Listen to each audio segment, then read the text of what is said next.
just had this thought now. You had to like get people to like do a thing, right? Yeah. Yeah.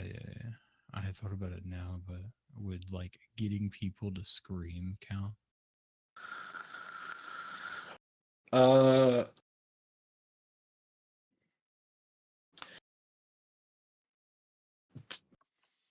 Technically, no, because the purpose of this is trying to get them to join you of their own volition. And that would be like not getting them to join you. That'd be just like scaring them. Gotcha.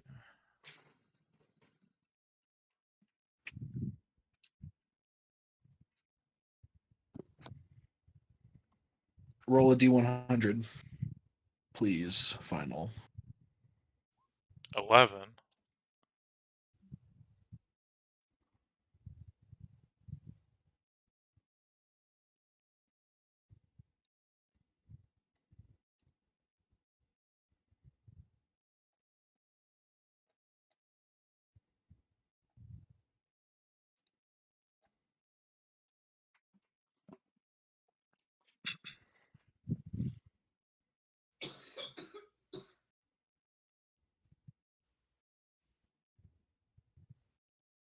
Roll me a d10.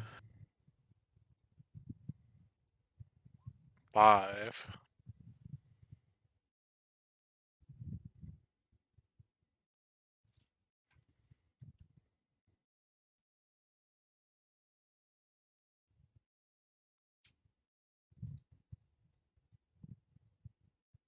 All right. For 24 hours, you have gained advantage on saving throws against being charmed and put to sleep by magic or poison.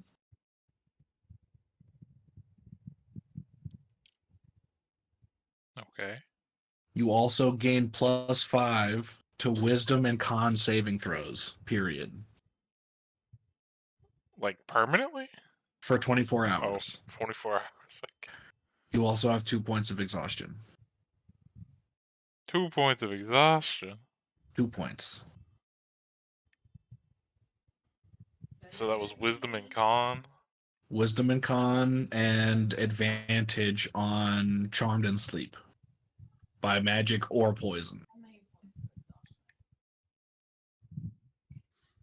Um, We'll crank it down to 1 level of exhaustion since these buffs also only last for 24 hours.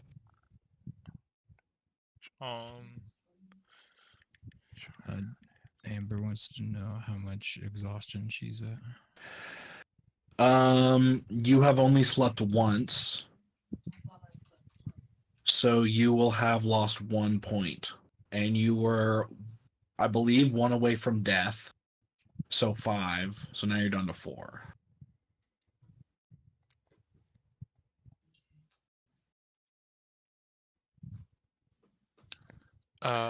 I do have a question for you. Yes. Because refresh my memory on it, the breastplate of gleaming. What the fuck did that do? That's a magical breastplate that always looks like it's freshly polished. It is magically always clean.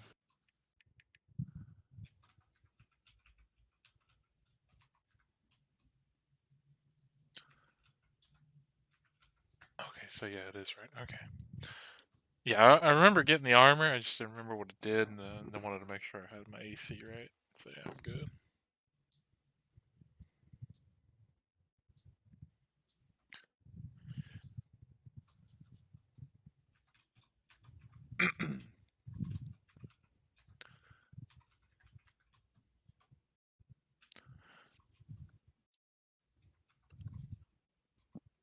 And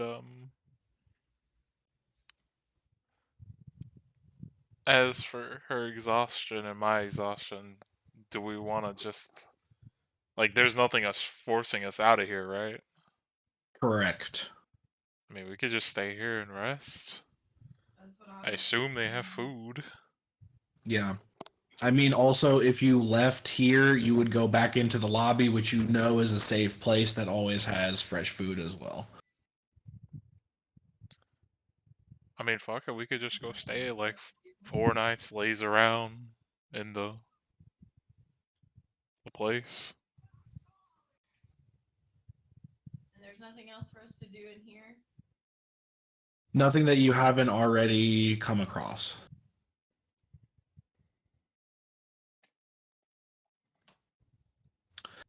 We should investigate further. There's one other room in the lobby, but in that you haven't gone into, but in the carnival area, you've played every game and done every activity that they seem to have on offer.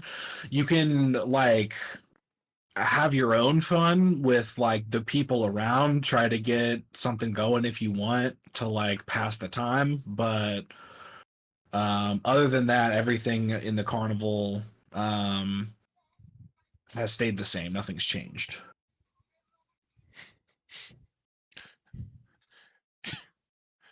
Ralmordra, Dustin is currently with his family for holidays still, so he's not going to make it. All right. By the way, while we were here, did we see like a ringleader or person who we would know who like owns this circus per se? You did not. From your observation and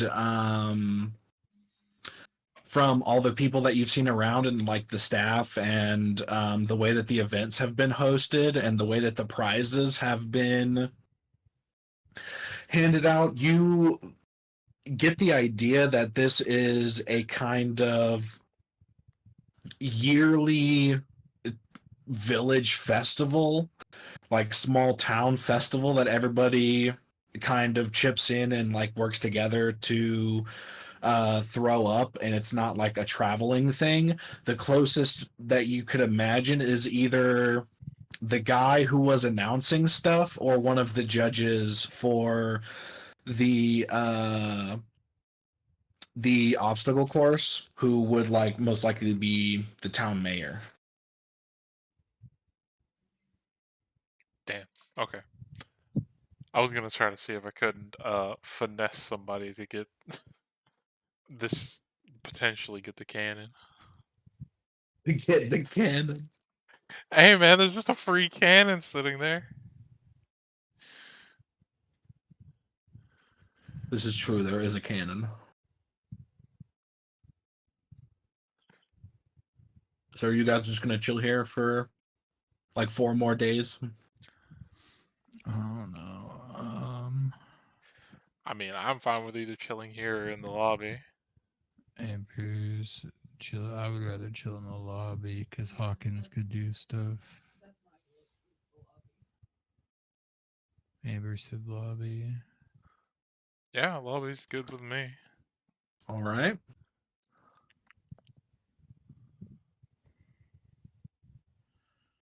And then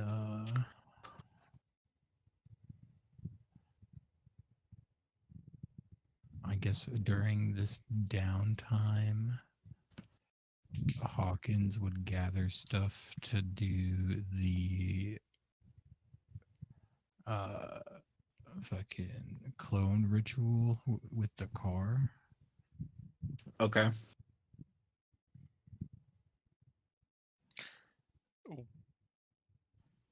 I forget, did you need money from me to do that? Wasn't that one of the... Maybe it depends because well like the thing that you need the money for, a lot of it is the actual vessel. But if I'm using the car as the vessel, it like takes care of a lot of the money value. Okay, I mean, it works for me. I It just does, remember but there you being... lose the car as a possible mode of transportation.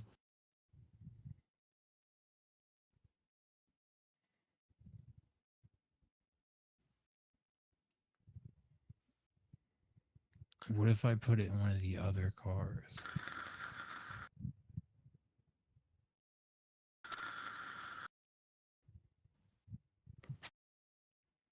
And Did you just go and leave. get another car? Well, I'm saying like I know where they are, right? So like I just go to that place and just make my clone in that garage and just leave it there. So like if I die, I just spawn in that garage. If you want to do that, That But would that seems, work? Because they're like, are they like separate pocket dimensions?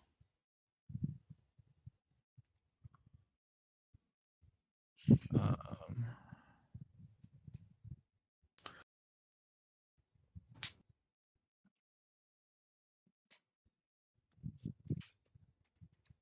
also, what level is clone? 8th. Are you able to cast spell scrolls that you don't have the ability to cast that level of magic? Yes, because a fighter can use a spell scroll. Cool.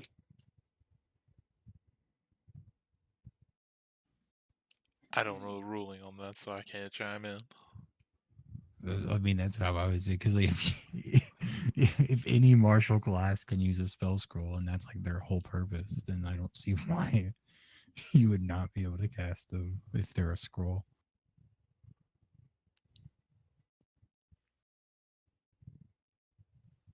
Basically, I so like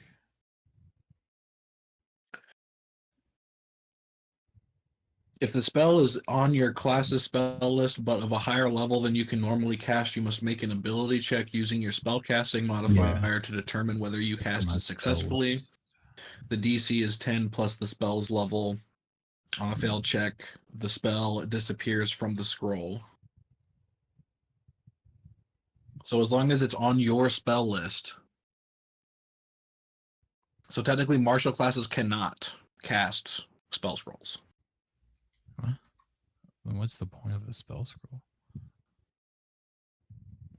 To not use spell slots. That seems dumb. Also, since we have 4 days of downtime, I know Yeah, for spell sure. scrolls. Oh wait, anyone can use spell scrolls. Using the scroll requires a DC 10 plus spell level in check.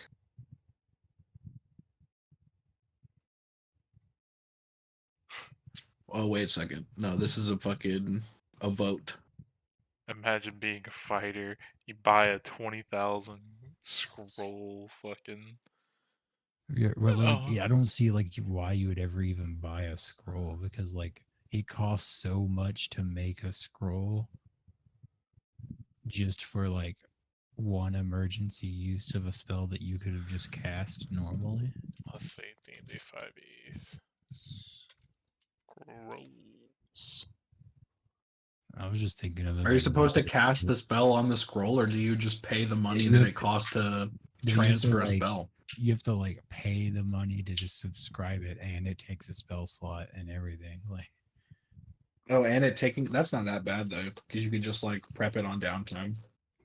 right, but the amount of time it takes to make one is the same amount of time it takes to put them in like a book. So it takes like 8 hours to make Oh, a spell book. yeah. Okay. Plus the cost of it, which is absurd. Yeah, I don't know. I saw the thing you were talking about. That's what fucking Roll20 says for their stupid scroll thing. Yeah. So. I don't know. I think it just falls under Yeah, it's just up to you. However you want to do DM's rule, because I think the official rules are kind of stupid. Yeah, I'd say if it's on your spell list and it's higher than you can cast, you can make a roll. But if it's not on your spell list, it's harder. But other than that, it's like anyone can try. It's just you got to make the roll. Oh, okay. Yeah, I was just thinking about it like Boulder's Gate. Yeah, so was I at first. And then I was like, wait a second, that's too easy for normal D&D. Also, during that downtime, would I be able to go to like one of the previous rooms or floor that we've been to? You assume so. Hmm. I don't really want to test my luck with that. So, I mean, I had to delete a lot of the maps because of I have free Roll20, so I can only have so many PDFs uploaded at a time. So like, I might not be able to pull the map out. no, I didn't want you to Like I pull the think map the out. maps delete off of like the save base, but stay on the screen. If They do you not stay on. Okay. If you put them on there and they come out of your uploads, it loses the memory of it. Weird. So basically, what I wanted to do during that downtime was test that theory that I proposed to you, which was if I were to stick my weapon into a dead creature or an unconscious creature for long enough and let the ooze that is on it seep into it, what would Mhm. happen?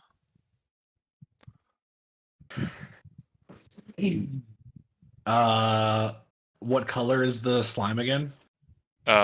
Green, because that's what Jubilix is. Is it a bright green or is it like an acrid green?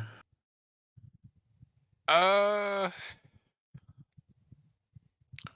I'd say it's like a darker kind of green, I guess. Okay. If you leave it there for like a day and you come back and check it, you find that your glaive is on the ground and there is a large, very, very dark, almost black sludge puddle that it's sitting in. Does the puddle appear to be alive? No. So, Jordan. Yes. So, copying. So, from like what I'm understanding, copying a spell scroll spell into my spell book does not consume it, It shouldn't. according to like the way this is. I mean, that's how it works in Baldur's Gate, but in D&D, Yeah. I'm pretty sure it does. It doesn't say it does that. It does not. So it works like the opposite, where like you can't cast it unless you're a caster with that spell, but you can copy it into your book without consuming it, and then you would be able to cast it. Yeah. But the cost of copying a spell into a book represents the material components you expend to experiment with the spell when you master it, as well as like find inks and stuff you need to record it. So like I'm curious to like how much like of those materials do I have from the like shit I have rated?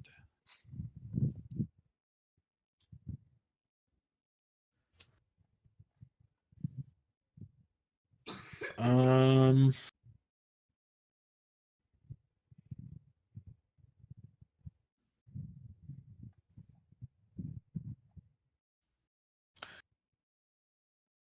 I'd say you probably have like somewhere close to 10,000 plus gold worth of spell components in the trunk of that car. Okay. So I need 50 times 80. So 50 times 8. So 400 gold and 16 hours to copy the spell into my book.